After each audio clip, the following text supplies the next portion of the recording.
Welcome to Retail Retold, the stories behind how that store landed in your neighborhood. I'm Chris Ressa, in conversation with the people and stories shaping retail and real estate. Brought to you by DLC.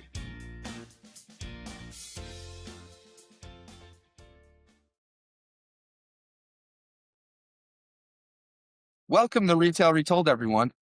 Today I'm joined by Doug Green. Doug is from MSC Retail in Philadelphia. Known Doug a long time. Excited for him to be here. Welcome to the show, Doug. Thanks, Chris. Good to be with you. You too, man. So why don't you tell everybody a little bit more about who Doug is and what you do? Yeah, sure.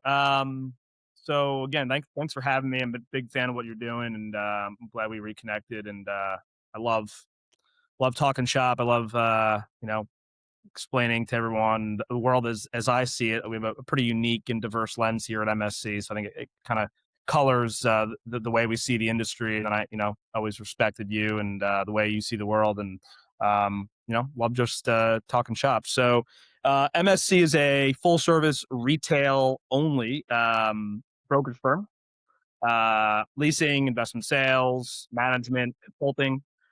Headquartered in Philadelphia, we have two satellite offices, one in Los Angeles and one in New York. We are 30 people in total, roughly 24, 25 brokers, and the rest support staff. Most people probably know us reputationally as an urban firm, just given the really unique market share we have here in Center City, Philadelphia. But really proud of the incredibly diverse, as I mentioned, practice that we've created. So we're 50-50 suburb city, 50-50 tenant landlord. We represent about 100 retailers and restaurants exclusively as they expand to the Delaware Valley region. Very wide array of tenants ranging from high-end lifestyle and high street all the way down through discount, grocery, kind of lower end retail. And on the landlord side, we represent about 20 million square feet exclusively. And again, a really diverse array of lifestyle centers, power centers, grocery anchored, of course, urban mixed use. And then we do a lot of consulting, master planning work for business improvement districts, and college and university work. So we represent a bunch of universities and colleges across the country, helping them think about retail on their campus and master planning that campus for them. And then, of course, to the extent there's retail they own, we lease it for them.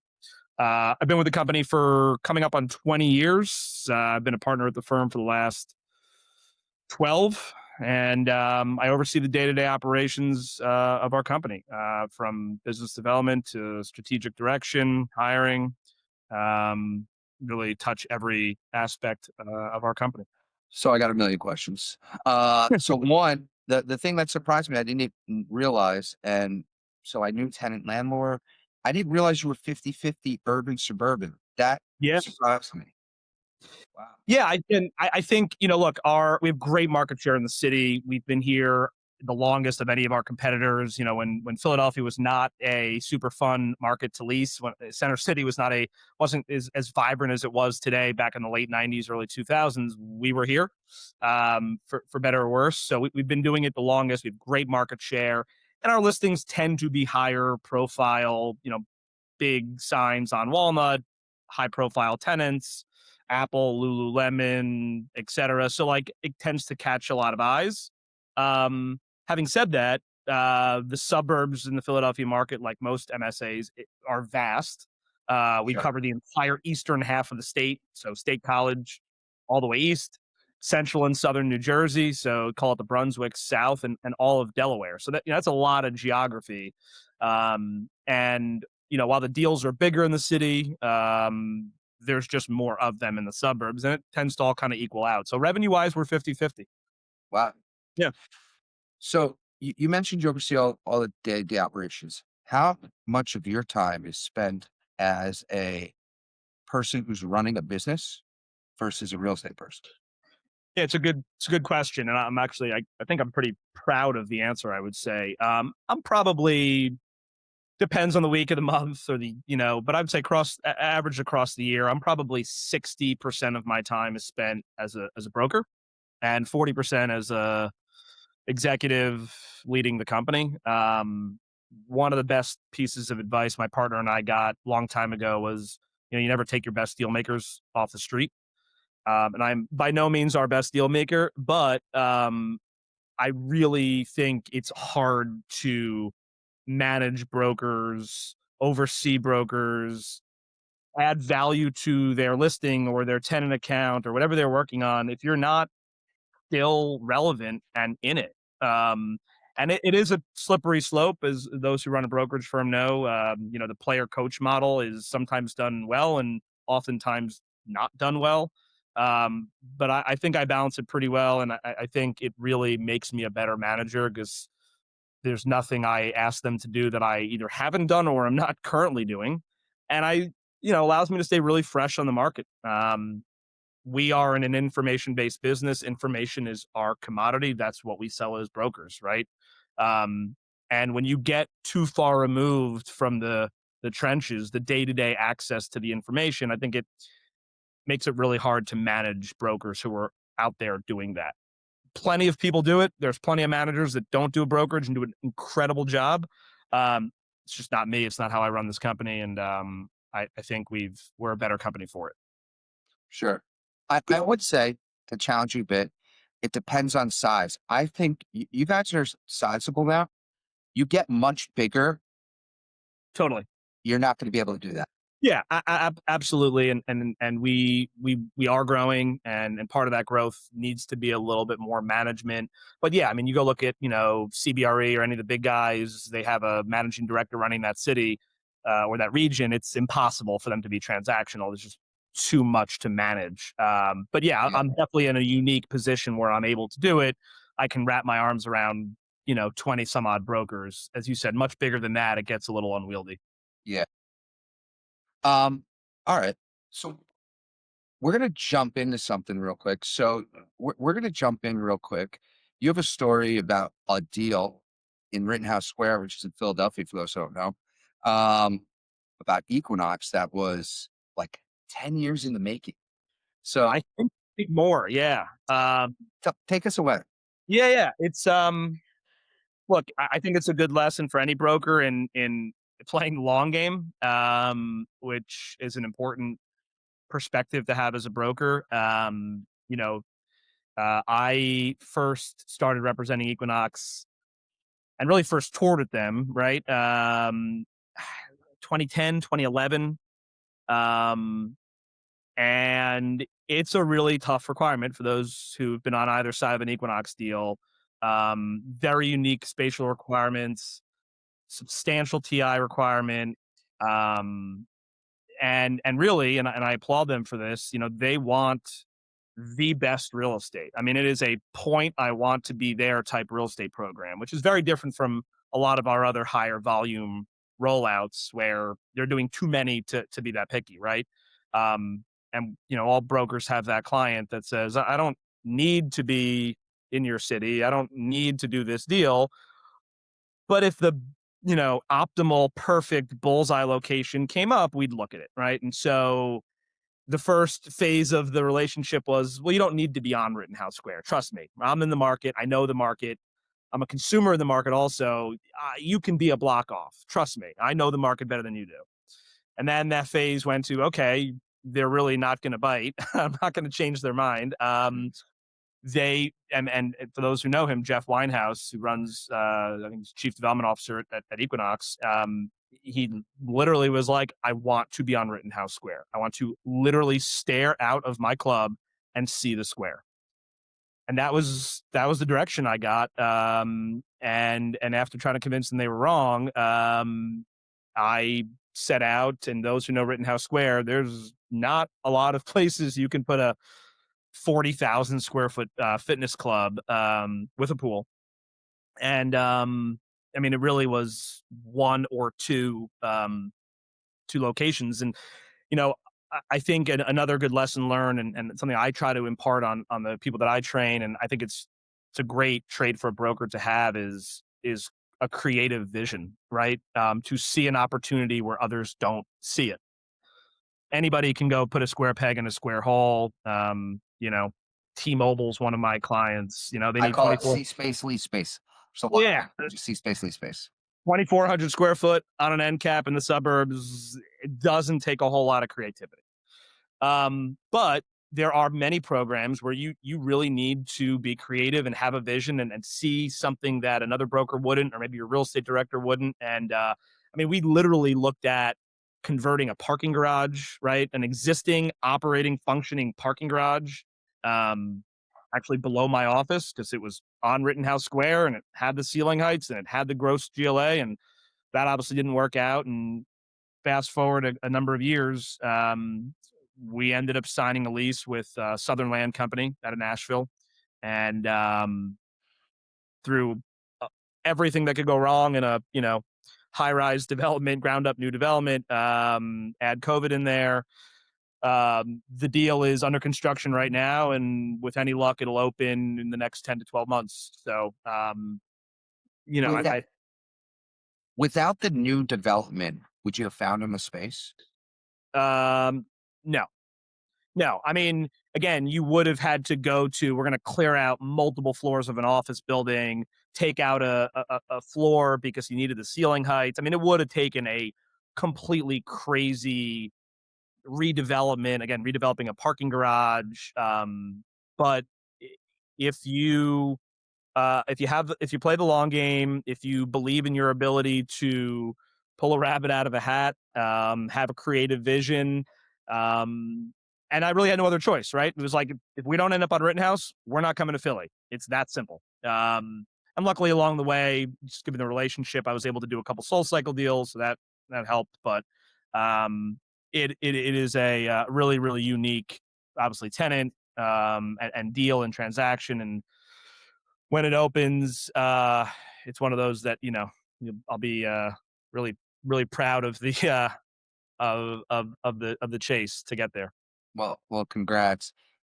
Well, one thing I would say is that, because Equinox is such a dynamic urban user of real estate, the comment that you made about like an office building, knocking out a floor to get the ceiling heights, at least that, maybe not that practical, maybe due to construction costs, everything going on in the world, but at least they're a user who can adapt and do that, where there's a lot of retailers, and they should be, because it's their model, where they have a prototype that is their box. They've got a store planning team that's hundreds of people, and this is their layout, and you can't move the bathrooms here, and this is their box, and they go do it everywhere in the country.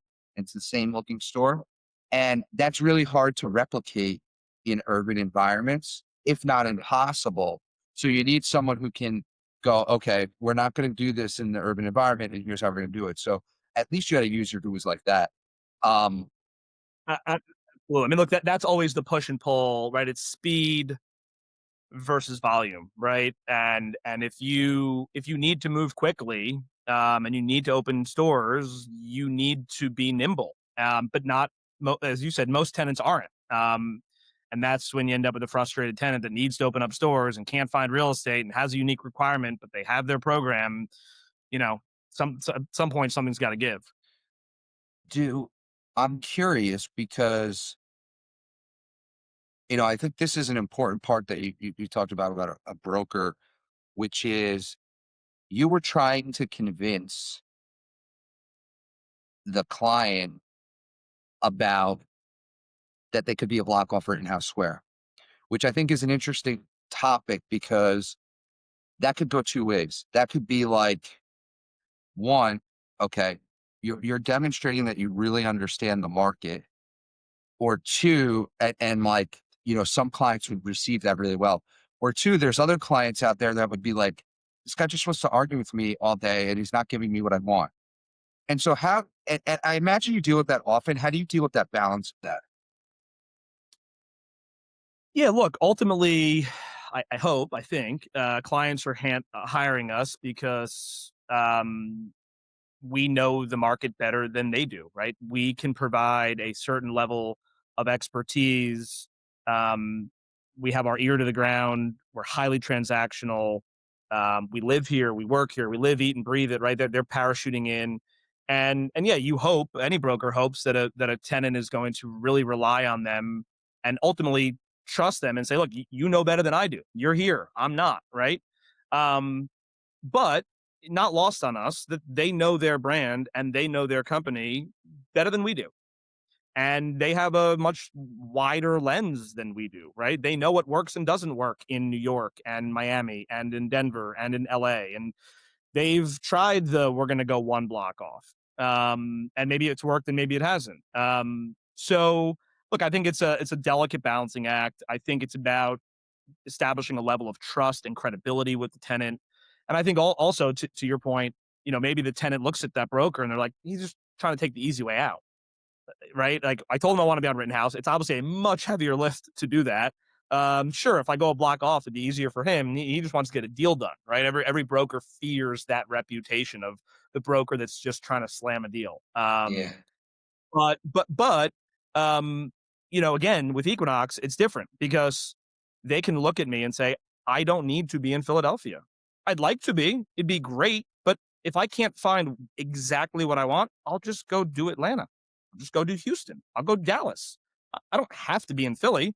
Whereas I think other tenants don't have that luxury because they have higher volume expectations from investors or Wall Street, and they do, air quotes, have to be in Philadelphia, so they can't be as picky. So it's so nuanced and really just depends on the client. Well, I'm excited for you there. What a cool story. Thanks for sharing. I can't wait for that project to open. Um, it'll be, You and me both. I'm sure you are. Uh, let's change course for a second here. Let's talk about, you know, just what you're seeing in the marketplace today. I'm curious. I'll make it a high level. Like when someone says like, what's the market like?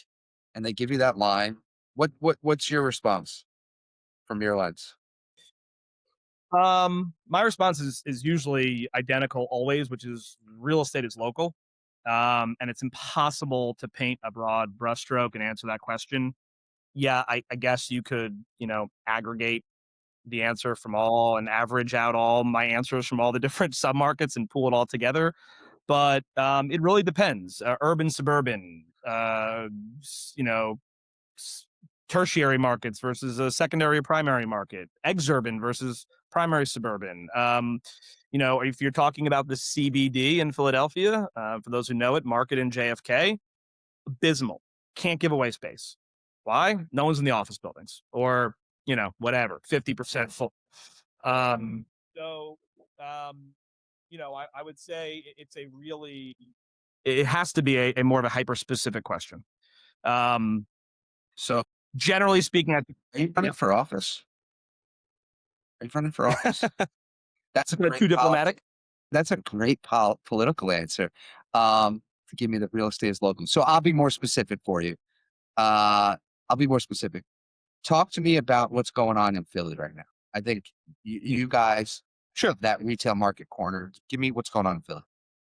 And don't tell me, well, it depends. If I'm on Rittenhouse Square, Northern Philly.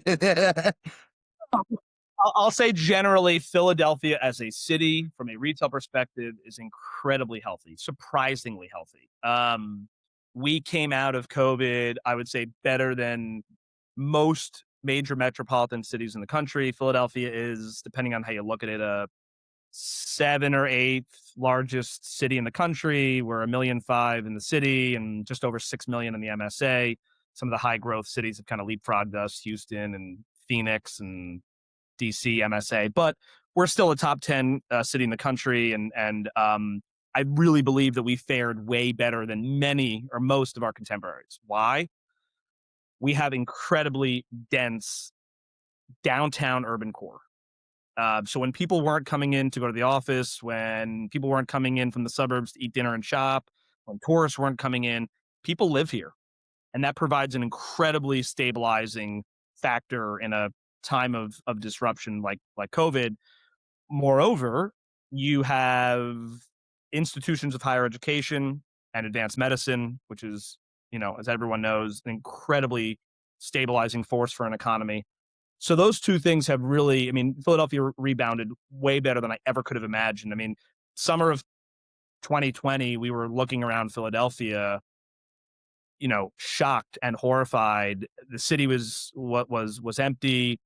There was civic and social unrest from everything that was going on in the world. I mean, buildings burned down. It was not a great time to be in Philly, and I couldn't blame anyone if they were like, this is a 5 to 10 year recovery. Instead, it was literally a 12-month recovery. So I've been doing this almost 20 years. I don't say this lightly. I've never seen the retail vibrancy in Philadelphia as healthy as it is today. The vacancy rate is as low as I've seen it in my entire career. The brands that are coming in, and these aren't just, filling space for the sake of filling space, really relevant, new to market brands that are choosing Philly either over the suburbs as an entry point or maybe over another city. So I feel really good about the city right now. The neighborhoods, not surprisingly, are doing incredibly well.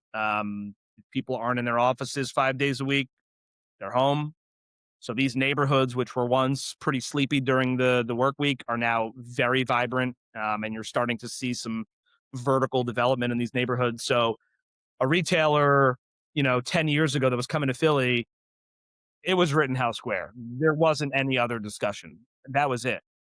Fast forward 10 years and people are talking about, going to Fishtown. People are talking about going to South Philly. People are talking about going to Fairmount. People are talking about going to East Passyunk as an entry point, or at least as a number 2 unit after Rittenhouse. So that's really changed the game for us. And it's just really, cool to see, especially given where we came from.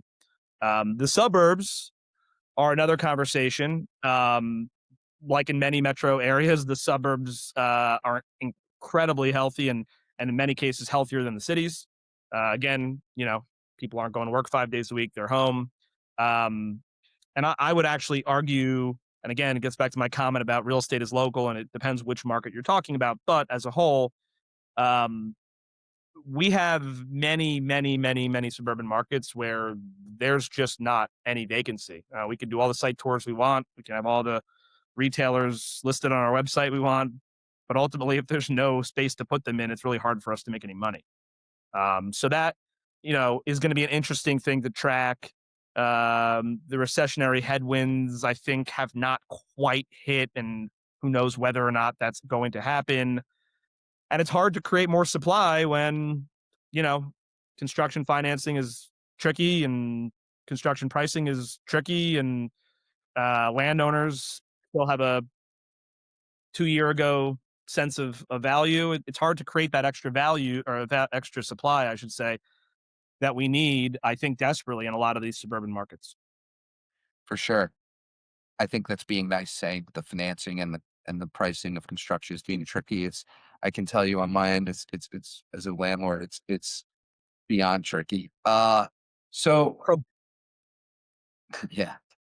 So the I think that's it's a really good summation of Philly. I'm curious. So to the retailer out there listening, who's like deciding between, I'm going to do 10 stores, and they're like, they got Atlanta on their list, they got Nashville, they got Dallas, they got Austin, they got Boston. Give me the why Philly. Why should that be one of like the 10 they do? yeah. Um, sure. Look, at the end of the day, there's no replacement for density, right? I think first and foremost, density cures pretty much any ill, and foot traffic and bodies, right? At any income level, at a certain point, density is just Yeah, hard to density wins. replace. Density Wins. wins. So look, as I said, whether we're the sixth, seventh, or eighth largest city or MSA in the country, we're it's a big city, it's a big region. One, two, as I said earlier, that eds and meds stabilizing force. It means we don't get super high in the highs, but we rarely get super low on the lows. And so it's just like really slow and steady, constant, dependable, reliable trade area. And it's mature, obviously, right? The Northeast as a whole, people drive through it and they look at the demographics for some of our suburbs and like these demos are great and the incomes are incredible.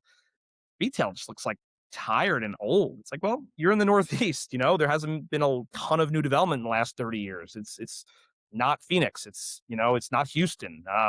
It's not I San always Diego. say the real So, estate is ugly. It's messy. I always say the real estate is ugly. It's messy, but the sales are great. exactly. And ultimately, right, that's all that matters. And then, scalability is another thing. I mean, given the size of the market and our MSA is made up of northern Delaware, southeastern Pennsylvania, and southern New Jersey. So, retailers generally, when they come into a market, want to scale pretty quickly. No one wants to bring capital and resources to a market and only be able to do a handful of units. It's not a good use of their time or money. So, Philly is a really great region to scale in. And then, the obvious of hour and a half from New York, 2.5 hours from DC. It's incredibly well positioned regionally. Sure.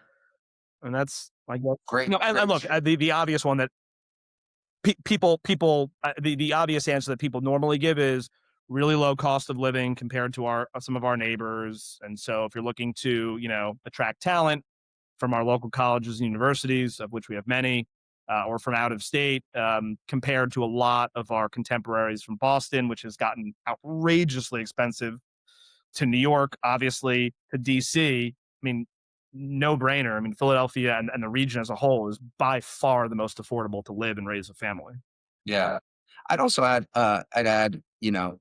the I think transit's great, right? Like I'm gonna go to the Philly ICSC, I'm gonna take the Amtrak right in.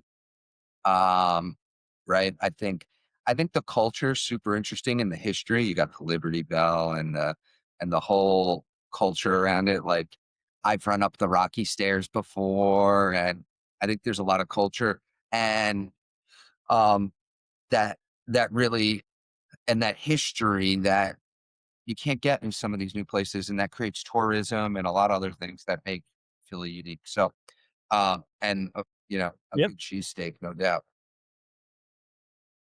Uh, for so, sure, for sure. um, so I appreciate you giving the Philly pitch. I think all your peers will be happy about that one. Um, Anything else? What else are you seeing out there? What's got you really intrigued these days? What are you seeing out there? Yeah, look, on a macro level, I think the interesting thing that I'm tracking is, I see all these reports from some of our bigger competitors, CB or Cushman or JLL, and they're producing the regional report, and it's average rents and average vacancy rates, and outsiders may look at that and they're determining supply demand ratios, and um, I think those reports are inherently just missing the biggest piece of real estate in any market. It feels particularly acute here in the Philly region, and that is oftentimes there's a disconnect between the type of supply and the type of demand. And I think that's true probably across our country right now, and it feels again particularly true here in Philly, which is there's a reasonable amount of supply out there, right? If you look at any of those reports, you'll see, whatever, anywhere from a 10 to 20% vacancy rate, maybe more depending on the market. There is supply out there. The problem is there's a lot of demand out there that doesn't fit the supply, right? So whether it's a closed box and the market wants small shop space, or it's anchor at a mall and that market wants junior anchors and small shop and pads, or whatever it is. I find that's the biggest obstacle right now is that the supply just doesn't match the demand. And in many cases, as you can appreciate, we just talked about construction pricing and financing. It's so capital intensive to make the demand to make the supply match that demand, right? And sometimes it's impossible to pencil. And so, you look at a market, you're like, wow, there's a ton of vacancy there, right? I mean, there should be plenty of stuff out there, and there's a ton of demand just sitting on the side waiting for the right type of supply to match up.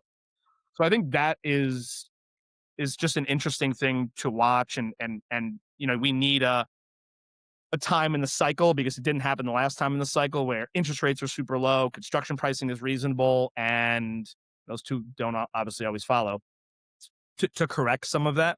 And now's not a good point in the cycle to correct that. So I think that's super interesting. And then that kind of turns into a bigger trend, which we're all seeing. And I think I'm seeing my clients grapple with it every day, which is, the urbanization of the suburbs. Um, the suburban markets are adding density. They're responding to residential needs and desires to be more urban, right? People want to live urban, but they want to be in the suburbs with more space and better schools, et cetera. Easier way of life. They don't have to drive around their block looking for parking, right? Et cetera. And what's happening is, to my point that I just made about the supply demand not matching up, you're seeing supply added in these markets, but it's ground floor of a mixed use project with multifamily above. And you have a typical suburban mindset retailer that says, oh man, I wanted to be in that market for 5 years. You're finally building something, but it's got deck parking, and it's not traditional surface parking lot, and my customer can't just drive up and walk in. And so I think retailers are going to have to figure out how to, especially in the Northeast, maybe less true of like the Sun Belt or, other parts of the country, but particularly in the Northeast, where the new supply is going to come not in a traditional manner. Those retailers are going to have to adapt, and they kind of haven't yet, right? They are like, wait a minute, my customer's going to have to take an elevator down, and like, this isn't the city, this is the middle of the suburbs. Why would they do that? Will they do that? How are we going to handle trash? How are we going to handle loading? These retailers with such a suburban mindset just haven't had to do that, but that's coming. And I think that it'll be interesting to see which retailers adapt well to that, and which don't. And the ones that don't, you know, as every cycle goes in our business, like, I don't think we'll be around. Wow, super interesting. I'm gonna back you up on a couple things. So one, you mentioned the missing data in some of those reports, which I think is a really interesting insight to talk about, because a lot of institutional capital is using at least some of those reports as data inputs in their models. And so that's super interesting. And I think one of the things that's made it, that line about the supply and demand, I think one of the things that we don't talk about is enough is there has been a lack of construction, but there has been, when you aggregate over a decade, a significant amount of repurposing of spaces, which has taken supply from retail off the market. You mentioned the old vacant box, but I could certainly point to the old vacant box that is now a self-storage unit or a multifamily, and therefore there's just less retail space from that alone, Yep. from the decommissioning, the rezoning of what once was retail. And so I often say, if we were once overstored in America, we are not anymore. Yeah. Um, And and that's then, going to that's going to yeah, continue. I mean, whether it's multifamily or it's medical, or self storage or it's cold storage or whatever it is. Yeah, we were the most over retailed market in the or nation in the world, and we still are. I'm sure. I haven't looked at the recent numbers, but that will continue. So it's yeah. only going to get trickier and more complex. Um, but the comment about like the new type of product going out there, like and retailers having to adapt to what's available. That's super interesting. Can you think of a retailer that,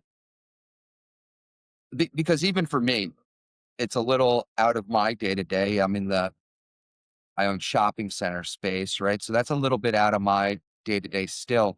So can you think of a retailer that you've done work with that's taken a plunge and like gone outside the box a bit yet? Has anyone made the plunge yet that you can think of?